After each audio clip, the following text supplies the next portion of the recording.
欢迎来到新闻频道。当您订阅频道时，演员们会很高兴。很多人还在夸谭松韵状态好，可她真正变的根本不是这个。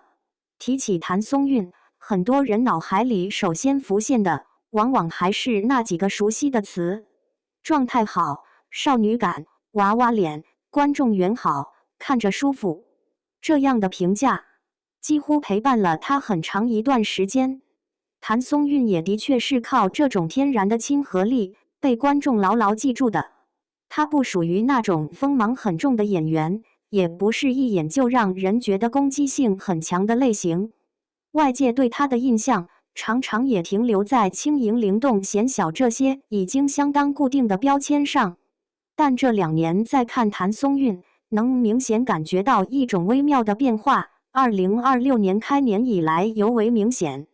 从春晚舞台上的亮相，到《我的山与海》播出，再到几部待播作品陆续被讨论，越来越多人开始意识到，谭松韵这次被看见，已经不只是因为有松弛感这样的评价，而是观众正在重新认识她。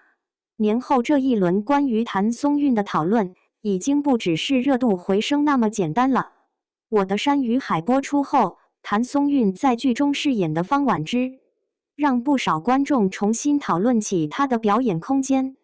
这个人物有着从青涩到成熟的完整成长线，对演员来说并不好演。方婉之不是那种轻巧讨喜的角色，也不是只靠情绪爆点就能立住的人物，她更需要一种被生活磨出来的质感。演这类角色难的地方不是哭戏多不多，造型苦不苦，而是你能不能让观众相信他真的经历过那些事。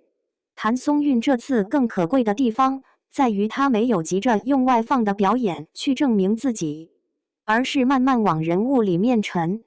她没有急着把角色演成一种刻意的突破，而是先让人物自己站住。很多情绪处理也不是一味往外顶，反而是收着演。也正因为收着演，人物身上的韧劲和隐忍才慢慢出来了，所以越来越多观众开始意识到，谭松韵的表演已经不再只停留在自然讨喜这一层。回看2026年的春晚舞台，其实也能看出另一层变化。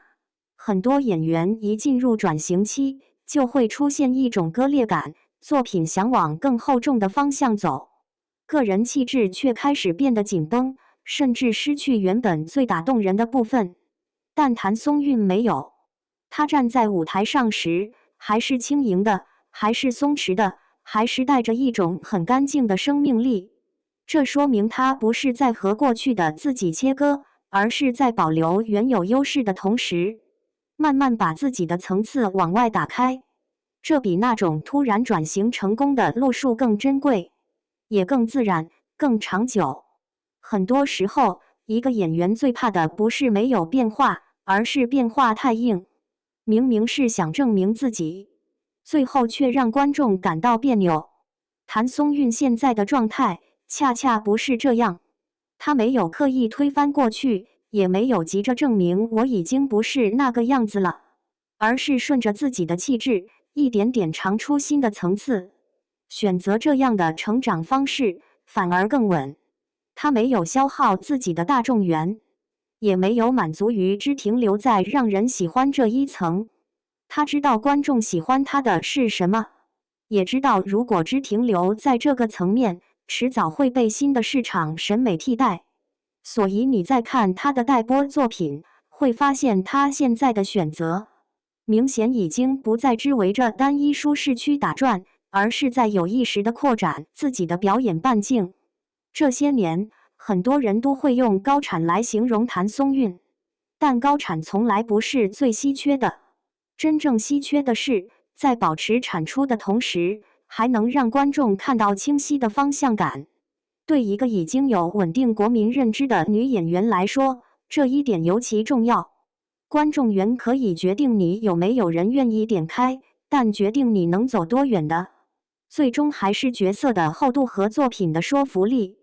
到目前为止，谭松韵正在一点点把被喜欢推向被信服。这两个词看起来只差一点，但对演员来说，中间其实隔着很长的路。被喜欢是观众觉得你舒服、自然、有亲和力；被信服则意味着观众开始愿意把更复杂、更有分量的角色交给你。前者是天赋，后者是积累。现阶段的谭松韵不需要跟过去对抗，也不需要靠过度用力来证明自己。他只是用一部部作品，让外界对他的判断一点点发生变化。这种成长，安静却有力量。对于演员来说，能被记住是一回事，而能一次次被重新认识是另一回事。谭松韵现在显然已经走到了这个节点上。